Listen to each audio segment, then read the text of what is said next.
Hi everyone, स्वागत है आप सबका हमारे इस यूट्यूब चैनल में। दोस्तों, मेरा नाम अभिषेक है and once again I welcome you all and today we are going to do the lecture number 3। जी हाँ, लेक्चर नंबर 3 करेंगे रे ऑप्टिक्स का फॉर एनडीए 2023 जो कि 16 अप्रैल को होने जा रहा है। तो चलिए शुरू करते हैं बिना किसी देरी के। And as I told you in the previous video, the topic for today is the first topic for today is dispersion of light. Now see, this is the topic which prove that white is not a color. white जो है वो colour नहीं है। ये पहला ऐसा topic, ये पहला ऐसा एक्सपेरिमेंट, ये पहला ऐसा प्रोसेस था जिसने बताया कि व्हाइट जो लाइट है वो एक्चुअली एक कलर नहीं है, it is a combination of colour. So when a white light is incident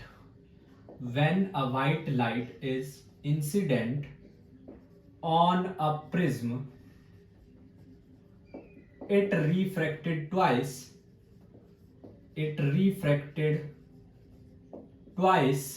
and split into 7 different colors. This phenomena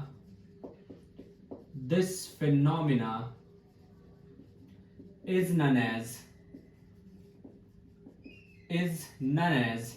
dispersion of light. This phenomena is known as dispersion of light. देखिए, जब light, एक white light एक prism के ऊपर आकर के incident होती है, suppose that this is the prism. अभी प्रिज्म के बारे में भी बात करेंगे। ये प्रिज्म है, ये आकर के लाइट इंसिडेंट हुई, एक बार यहाँ रिफ्लेक्ट हुई, एक बार यहाँ पे अगर आप स्क्रीन लगाते हो तो you will see that it is split into 7 different colours. 7 different colours में जाकर के स्प्लिट हो जाएगी, 7 डिफरेंट कलर्स। और वो जो 7 डिफरेंट कलर्स हैं, लाइक इनकी जो हम, ओहो थोड़ी सी बेंड हो गई है, लाइक दिस, इनकी जो हम नेमिंग करेंगे वो आप सभी को पता होगा, VIBGYOR, VIBGYOR, VIBGYOR. R stands for red or orange, Y yellow, G green, B blue, I indigo, V violet। सो ये 7 रंग हैं अलग अलग। अच्छा, प्रिज्म क्या होता है? A refracting media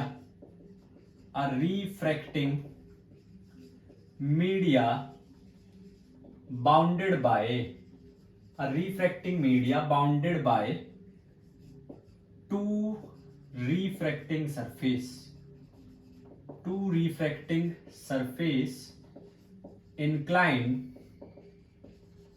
inclined at some angle, किसी स्पेसिफिक एंगल पे इंक्लाइन है, दैट इज प्रिज्म। अगर यहां पर मैं नॉर्मल बनाता हूं, एक नॉर्मल ये रहा, एक नॉर्मल ये रहा, एक नॉर्मल ये रहा, एक नॉर्मल ये रहा, ठीक है। इसको मैं अगर इधर ऐसे करता हूं, so I got this is del is angle of minimum deviation। del क्या है? Angle of minimum deviation. अब मिनिमम डेविएशन से मेरा मतलब क्या है? देखिए, क्वेश्चन पूछा जाता है एनडीए के अंदर कि which colour will deviate the least, या which colour will deviate the most, which colour will travel slow, which colour will travel faster. तो इट डिपेंड्स। अब समझिए, रिफ्रैक्टिव इंडेक्स क्या था? Speed of light in air to speed of light in medium. उसके corresponding मैंने आपको बताया था in the previous lecture that lambda naught upon lambda Lambda naught is wavelength in vacuum. wavelength in vacuum to wavelength in medium, wavelength in medium। जैसे velocity fix है किसकी, air के अंदर लाइट की, वैसे ही वेवलेंथ भी फिक्स है, वैसे ही वेवलेंथ भी फिक्स है। It means that indirectly n is inversely proportional to wavelength. Red colour की वेवलेंथ सबसे ज्यादा है, रेड कलर की वेवलेंथ सबसे ज्यादा है, तो रेड कलर का रिफ्रैक्टिव इंडेक्स सबसे कम होगा, रेड कलर का रिफ्रैक्टिव इंडेक्स सबसे कम होगा, और वेलोसिटी रेड कलर की सबसे ज्यादा होगी, वेलोसिटी रेड कलर की सबसे ज्यादा होगी। It means red colour will travel the fastest and violet will travel the slowest. Red colour सबसे फास्टली मूव करेगा, वॉयलेट कलर सबसे स्लो मूव करेगा। यस, रेड कलर सबसे फास्ट मूव करेगा, वॉयलेट कलर सबसे स्लो मूव करेगा। ये बात आपने याद रखनी है। This thing you have to understand कि जो रेड कलर है सबसे फास्ट मूव करेगा, वॉयलेट सबसे स्लो। तो यहां हम लिख देते हैं red colour travels the fastest, red color travels the fastest, whereas violet color travels the slowest, whereas violet color travels the slowest। Red colour सबसे तेजी से ट्रेवल करेगा, वॉयलेट कलर सबसे धीरे से ट्रेवल करेगा। रेड कलर सबसे तेजी से ट्रेवल करेगा, वॉयलेट कलर सबसे धीरे से ट्रेवल करेगा। दूसरी बात, अब बेंडिंग हमने चेक करनी है, बेंडिंग हमने चेक करनी है, तो उसके लिए सबसे पहले आपको पता होना चाहिए एंगुलर डिस्पर्शन। एंगुलर डिस्पर्शन, सबसे पहले बात करेंगे एंगुलर डिस्पर्शन की। क्या होता है एंगुलर डिस्पर्शन? देखिए, angular dispersion is difference in deviation, difference in deviation of extreme colors, difference in deviation of extreme colors, extreme colors का जो डेविएशन है उसका डिफरेंस। अब एक्सट्रीम कलर दो हैं, रेड, वॉयलेट, तो यानी कि थीटा से डिनोट करेंगे deviation of red minus deviation of violet, del R minus del B. और डेविएशन इनका कैसे कैलकुलेट करेंगे? प्रिज्म का अगर हम रिफ्रैक्टिव इंडेक्स कैलकुलेट करें, sine of A plus del M by 2 divided by sine A by 2। अब साइन जो एंगल है वो बहुत छोटा होगा, डेविएशन बहुत छोटा होगा, बहुत रेयर, बहुत ही छोटा सा डेविएशन होगा। जो एंगल ऑफ प्रिज्म है वो भी बहुत कम होगा। Angle of prism is also very less and so is the angle of minimum deviation. Angle of minimum deviation और एंगल ऑफ प्रिज्म बहुत कम होंगे, तो इसको हम ऐसे लिख सकते हैं del M by 2 A by 2, 2 से 2 कैंसिल, और यहां से आप डेल एम की वैल्यू आपके पास आ जाएगी ए एन माइनस 1, ए एन माइनस 1। जब यहां पे थीटा की जगह वैल्यू पुट करेंगे तो क्या आएगा? A N R minus 1 minus A N V minus 1। देखिए, थीटा कभी नेगेटिव नहीं हो सकता, तो बेहतर है आप इसको यहां पर मोड लगा लीजिए। तो theta is N V minus N R into A. This is angular dispersion. ये हमारे पास एंगुलर डिस्पर्शन आएगा, ये हमारे पास एंगुलर डिस्पर्शन आएगा।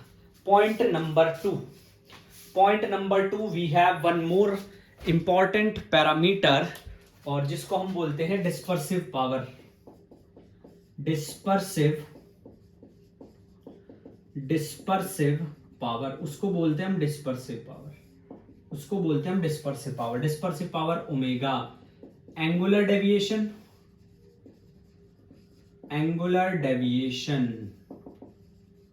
divided by mean deviation. Actually this is not deviation, this is dispersion.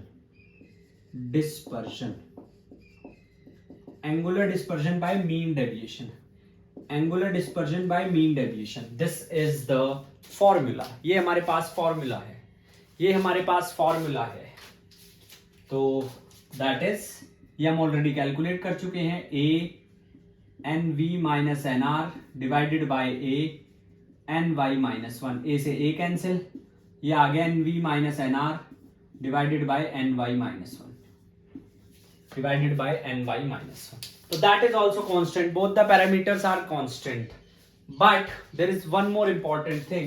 अगर इसको नोट कीजिए पहले, just note it down. Video को पॉज कीजिए, इसको नोट कीजिए. This is the last chance for you guys to do something remarkable in NDA 2023. So make sure you should watch the full video, the whole video. Concept clear हो, and yes, education will improve your lifestyle also. Yes, कल को अगर आप NDA crack करते हैं तो you will feel that how much praise you will get from everyone around you. चलिए जी, note कीजिए जल्दी, शाबाश. चलिए अब नेक्स्ट समझिए.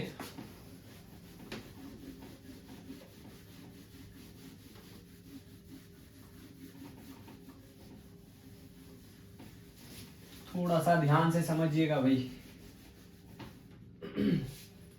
क्या मैंने कहा है, हमें डेविएशन निकालना है. Del M is A N minus one. अब जो एन है आर के लिए वो कम है एज कंपेयर टू वॉयलेट, तो डेल जो है वो डायरेक्टली प्रोपोर्शनल है एन के, क्योंकि ए फिक्स है. Angle of prism angle is fix. जो एक बार आपको प्रिज्म मिल गया उसका एंगल फिक्स रहेगा. तो यहां से इट मींस दैट जो डेविएशन रेड का है वो डेविएशन वॉयलेट से कम होगा. It means red colour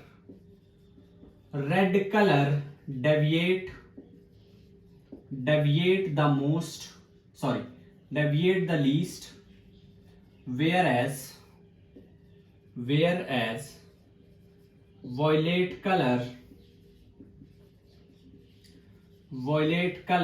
deviate the least. Red colour सबसे कम डेविएट करता है एंड वॉयलेट कलर सबसे ज्यादा. ये बात आप याद रखेंगे, बहुत जरूरी सवाल बनता है. What will happen if I put another prism. एक और प्रिज्म अगर मैं रख सकता हूं तो उसका क्या इंपैक्ट पड़ेगा, ये भी तो देखना है. अगर साइड बाय साइड एक और प्रिज्म रख दूं तो उसका क्या इंपैक्ट पड़ेगा. चलो जो भी देखते हैं. ये आई लाइट रिफ्लेक्ट और ऐसे. अब इसकी थोड़ी सी ओरिएंटेशन चेंज करनी पड़ेगी. ऐसे 1 2 3 4 5 6 7. 1 2 3 4 6 7. ऐसे जैसी लाइट गई थी ऐसी पास होगी. If I put two prism in opposite orientation means एक ऐसे है तो दूसरा ऐसे है. So at the end what we get the white light. We got the white light. Then we got the white light. One more important thing.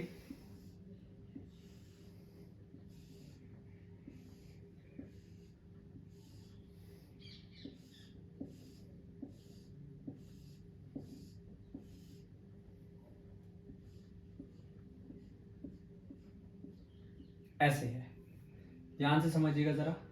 Like this, ऐसे है. अगर मैं यहां पर एक स्लिट रख दूं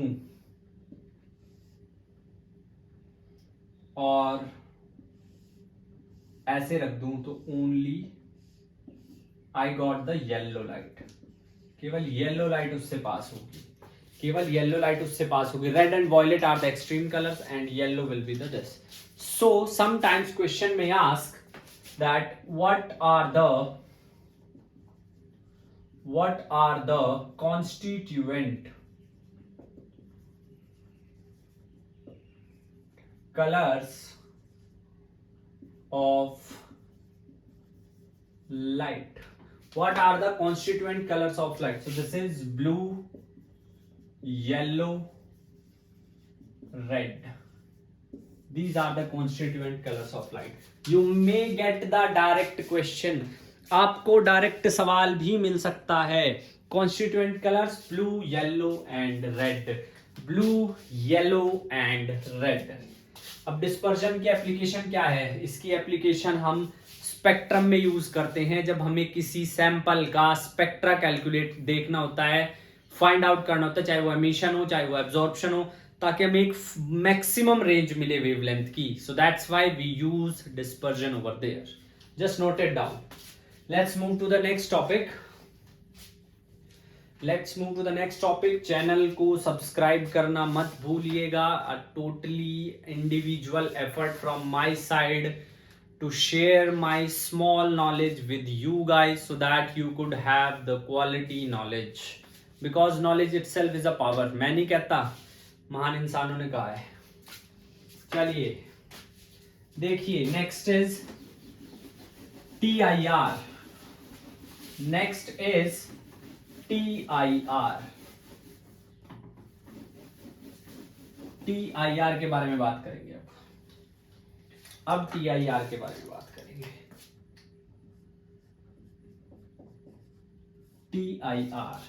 TIR यानी कि टोटल इंटरनल रिफ्लेक्शन। TIR यानी कि टोटल इंटरनल रिफ्लेक्शन। सबसे सफिशिएंट कंडीशन क्या है? सफिशिएंट कंडीशन क्या है उसकी भी बात कर लेते हैं। सफिशिएंट कंडीशन है light should travel from optically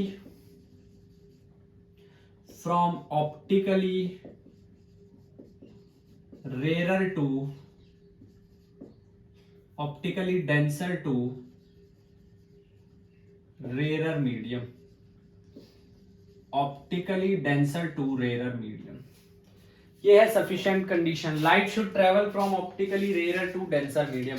light जो है ऑप्टिकली रेयर से डेंसर मीडियम में जानी चाहिए। ठीक है जी, चलिए शुरुआत करते हैं। पहली लाइट गई ऐसे और ऐसे रिफ्रैक्ट हो गई है। दिस इज थीटा आई और ये थीटा आर। थोड़ा सा और बढ़ाया और इस बार चली गई ऐसे 90 डिग्री पे। ये है थीटा आई। इसको बोलते हैं ऑब्लिक एमर्जेंस। इसको बोलते हैं ऑब्लिक एमर्जेंस। जी हाँ, इसको बोलते हैं ऑब्लिक एमर्जेंस। ऑब्लिक एमर्जेंस में angle of refraction is 90 degree. Third one is when we increase it further, this time it will reflect into the same medium. इस बार सेम मीडियम में रिफ्लेक्ट हो गए। नाम समझिए, TIR total internal reflection. Total internal reflection, TIR total internal reflection. अच्छा जी, अब समझिए the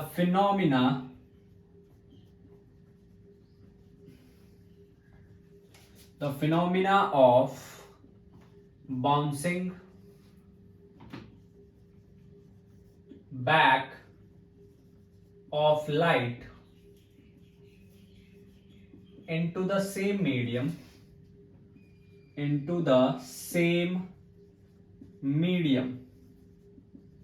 when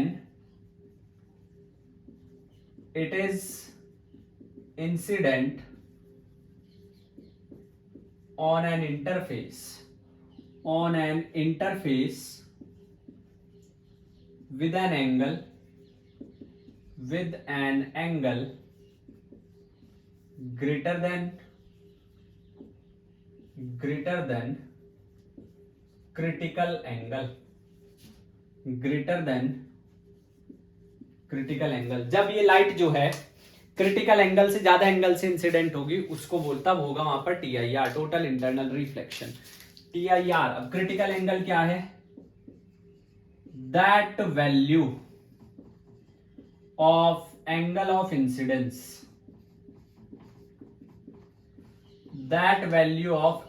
incidence for which angle of refraction is 90 degree, for which angle of refraction is 90 degree, वो वैल्यू जिसके लिए एंगल ऑफ रिफ्रैक्शन जो है वो 90 डिग्री हो, वो वैल्यू जिसके लिए एंगल ऑफ जो रिफ्रैक्शन है वो 90 डिग्री है, उसको बोलते हैं हम क्रिटिकल एंगल। बेसिकली ये वैल्यू होती है एंगल ऑफ इंसिडेंस की, जिसके लिए क्रिटिकल एंगल जो है वो 90 डिग्री हो। Angle of incidence, angle of refraction, इसका रिफ्रैक्टिव इंडेक्स n1 है, इसका n2 है। अब n2 वैसे तो एयर है, बट जरूरी नहीं हो कि एयर हो, कोई भी मीडियम हो सकता है। तो याद रखे n2 जिसमें रे जा रही है, n1 जिसमें से रे आ रही है। From Snell's law, from Snell's law, from Snell's law, Snell's law क्या कहता है, sine of theta I upon sine of theta R is n2 upon n1। Sine of theta I upon sine of theta R is n2 upon n1। Theta I is sine of theta C, theta R is sine of 90, n2 is 1, n1 is n। तो भाई ये आया आपके पास sine theta is 1 upon n। Relation between critical angle and refractive index, relation between critical angle and refractive index, ये आपके पास आया है। Relation between critical angle and refractive index, this is the value. For example if let's say theta is 30 degree, तो n की value कितनी होगी, 1 upon sine 30, sign 30 यानी कि 1 अपॉन 1/2 यानी कि 2, रिफ्रैक्टिव इंडेक्स इज 2। इस तरीके से this is the concept of TIR, total internal reflection, T for total. Now let's try to understand the name. T stands for total, means 100% reflection, there won't be any refraction. I stands for internal, means it is within the same medium. ऐसा नहीं दूसरे medium में reflect होगी, वो तो फिर refraction ही हो गया ना, सेम मीडियम के अंदर। And R reflection, so that is TIR, total internal reflection. अच्छा, what are the application? Number 1 Miraj,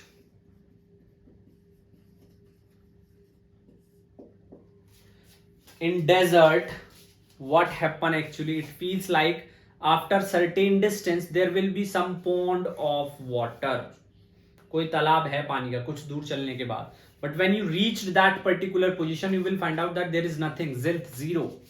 What does it mean? It means that in desert the air has various density, like the air which is very near to the desert has very high temperature, उसके बाद थोड़ा कम, उसके बाद और कम, उसके बाद और कम, तो टेम्परेचर कम जो हो रहा है। रिफ्रैक्टिव इंडेक्स ध्यान से समझिएगा, रिफ्रैक्टिव इंडेक्स क्या हो रहा है, रिफ्रैक्टिव इंडेक्स टेम्परेचर के साथ कम होता है, टेम्परेचर बढ़ेगा रिफ्रैक्टिव इंडेक्स कम होगा, टेम्परेचर बढ़ेगा रिफ्रैक्टिव इंडेक्स कम होगा, तो सबसे जो नीचे टेम्परेचर सबसे ज्यादा, रिफ्रैक्टिव सबसे कम, फिर और ज्यादा, फिर और ज्यादा, फिर और ज्यादा।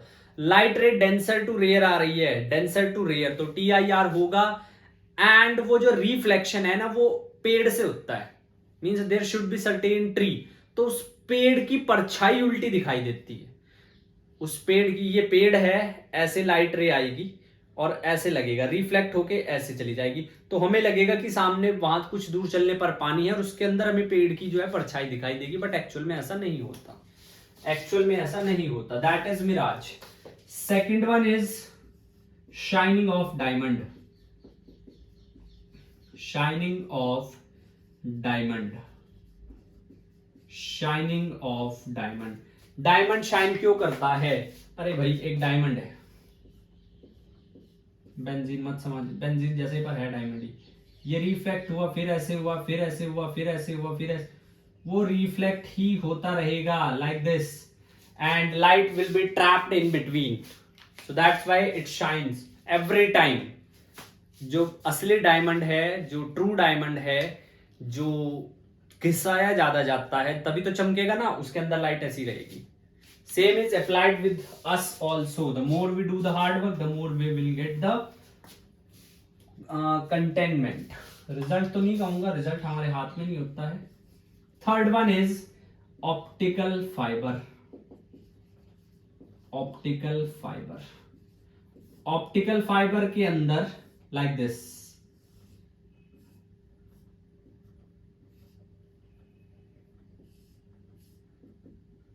दिस इज क्लैडिंग, इसको बोलते हैं cladding, this is internal part. तो both are having different refractive index. Cladding का और इंटरनल पार्ट का रिफ्रैक्टिव इंडेक्स डिफरेंट होता है। तो एक बार लाइट एंटर करेगी, एक बार सिग्नल ने एंटर किया, वो रिफ्लेक्ट होता रहेगा। कब तक? Until it get the sink, जब तक उसे सिंक नहीं मिल जाता बाहर जाने के लिए। इट कीप रिफ्लेक्टिंग, वो रिफ्लेक्ट होता रहेगा। इट कीप रिफ्लेक्टिंग, वो रिफ्लेक्ट होता रहेगा। सो that is what TIR, TIR की वजह से। मैं थोड़ी सी और आपको इंफॉर्मेशन दे देता हूं। For diamond theta C is 24 degree. For air water interface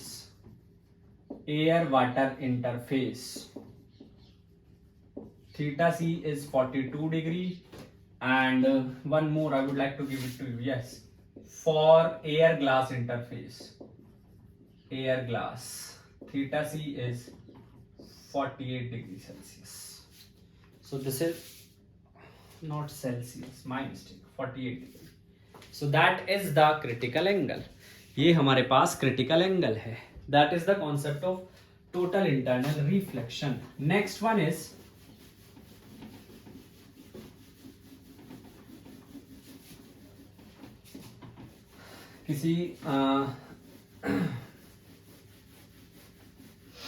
किसी महान इंसान ने 4 लाइनें कही हैं कि दिल नाउमीद नहीं नाकाम ही तो है, कि दिल, ओहो सर उल्टा ही शेर बोल दिया भाई, फिजिक्स वाले ऐसे ही होते हैं थोड़ा सा ना, कि दिल नाकाम नहीं नाउमीद, सॉरी मैंने शेर ही खराब कर दिया, छोड़ो बाद में बताऊंगा। चलो फिर सुनाई देता हूँ कि दिल नाउमीद नहीं नाकाम ही तो है, और लंबी है गम की शाम तो क्या शाम ही तो है। तो अगर आपको लग रहा है कि एफर्ट्स नहीं सही जा रहे हैं तो मेहनत करते रहिए, because some day some time you will get what you want if you keep doing the hard work. बिना काम करे नहीं कुछ भी होगा, बिना मरे स्वर्ग नहीं आपको नसीब होगा। Scattering of light, scattering of light, light का स्कैटर्ड होना। लाइट क्या करती है? स्कैटर्ड हो जाती है, पर लाइट तो व्हाइट होती है, व्हाइट तो कलर नहीं होता, तो फिर कैसी स्कैटरिंग? भाई साहब जो 7 रंग है ना व्हाइट लाइट के अंदर, वो स्कैटर होते हैं, वो फैल जाते हैं, उसको बोलते हैं स्कैटरिंग ऑफ लाइट। और जो इंटेंसिटी होगी वो इनवर्सली प्रोपोर्शनल होगी लैम्डा की पावर 4 की। मतलब रेड कलर जो है वो सबसे कम स्कैटर होगा, red colour scattered the least, and violet color scattered the most, red color scattered the least, violet color scattered the most। Danger signal red colour क्यों होते हैं? सबसे कम स्कैटर्ड करता है। आप 2 साल बाद जाके भी देखोगे तब भी इंटेंसिटी वैसी की वैसी रहेगी। जो स्काई है वो ब्लू क्यों है? क्योंकि ब्लू कलर ज्यादा स्कैटर्ड करता है, बट वॉयलेट से तो कम करता है, क्योंकि जो ब्लू कलर है that is very easily observable to our eyes. हमारी आंखों के लिए ना, हमारी आंखें एकदम से पहचान जाती है ब्लू कलर को। वॉयलेट और ब्लू में से अगर तुम ज्यादातर लॉन्डो से लड़कों से पूछोगे तो वो क्या बोलेंगे? ये तो ब्लू है। मुझसे भी पूछोगे वॉयलेट तो मैं भी क्या बोल लूंगा? ब्लू है, because we did not give that much attention specially to colours. हाँ लड़कियां पहचान सकती हैं because they have that, I don't know, strange sense, they know so many different types of pink। उनके पास पिंक भी इतने सारे होते हैं जितने अपने पास कलर नहीं होते। So that is the thing। Point number 2, sun appear reddish during the time of sunrise and sunset। ऐसा क्यों? क्योंकि सन जो है सनराइज और सनसेट के टाइम पे ओरिजिन के पास होता है, light has to travel a large distance, तो एटमॉस्फेरिक रिफ्रैक्शन हो जाता है, उसकी वजह से रेड कलर स्कैटर नहीं होता, वॉयलेट सारा स्कैटर्ड हो जाता है। सो दैट इज द थिंग। अच्छा एक और बात, ट्विंकलिंग ऑफ स्टार्स, मैंने बहुत जगह ये क्वेश्चन देखा है। ट्विंकलिंग ऑफ स्टार्स, स्टार्स का ट्विंकलिंग क्यों? That is due two of course atmospheric refraction. Atmospheric refraction, वो होगा एटमॉस्फेरिक रिफ्रैक्शन की वजह से। ट्विंकलिंग ऑफ स्टार्स जो है वो होगा एटमॉस्फेरिक रिफ्रैक्शन की वजह से। ट्विंकलिंग ऑफ स्टार्स जो है वो होगा एटमॉस्फेरिक रिफ्रैक्शन की वजह से। और रेनबो, भाई रेनबो का थोड़ा सा अलग है, जैसे सन से सनलाइट आएंगी, ये मॉइस्चर है, तो जो रेड कलर है वो सबसे ज्यादा वाले से रिफ्लेक्ट होगा, जो उसके बाद वो कलर वॉयलेट सबसे कम वाले से। And here you will see the rainbow. TIR होता है, एक रिफ्रैक्शन कितनी बार हुआ, 1 2, TIR कितनी बार हुआ, 1। एक बार TIR होगा, 2 बार रिफ्रैक्शन होगा। याद रखना, ये सवाल स्पेसिफिकली पूछा जाता है during rainbow formation. During rainbow formation, during rainbow formation 2 times refraction होता है, रिफ्रैक्शन, और 1 टाइम रिफ्लेक्शन होता है। 2 टाइम रिफ्रैक्शन होता है एंड 1 टाइम रिफ्लेक्शन होता है। 2 टाइम रिफ्रैक्शन होता है एंड 1 टाइम रिफ्लेक्शन होता है रेनबो फॉर्मेशन में। तो इस चीज का आप ध्यान रखेंगे, इस चीज का आप जो है ध्यान रखेंगे खास तौर पे। So with that this lecture comes to an end. छोटा लेक्चर बनाया है, थोड़ी क्वालिटी मेंटेन रखी है, थोड़ा थोड़ा करके पढ़ते रहिए। जी हाँ, थोड़ा थोड़ा करके पढ़ते रहिए और मेहनत करते रहिए। देखिए, फेलियर से घबराना नहीं है, हमारे हाथ में ना एग्जाम की प्रिपरेशन करना है। ये बहुत गहरी बात है, लेकिन इसे समझते समझते जिंदगी बीत जाती है। अक्सर हम ना रिजल्ट से खुद को जोड़ के बैठ जाते हैं। दो तरह के स्टूडेंट ज्यादा वेरी करते हैं, एक वो जो बिल्कुल नहीं पढ़ते, एक वो जो पढ़ते तो हैं पर वो रिजल्ट के साथ खुद को जोड़ लेते हैं। फिर डिप्रेशन या लो सेल्फ स्टीम ये सब शुरू हो जाता है। No, single exam can not define you, but इसका मतलब ये भी नहीं कि आप पढ़ाई ना करें। Do what is right to you at this age, that's it. So with that, see, this is Abhishek again signing off. In next video we are going to discuss spherical mirrors, mirror formula, linear magnification, cases of mirror image formation, and in the last video we'll discuss lenses. So with that, keep studying, keep working hard, keep shining. Thank you so much. Jai Hind.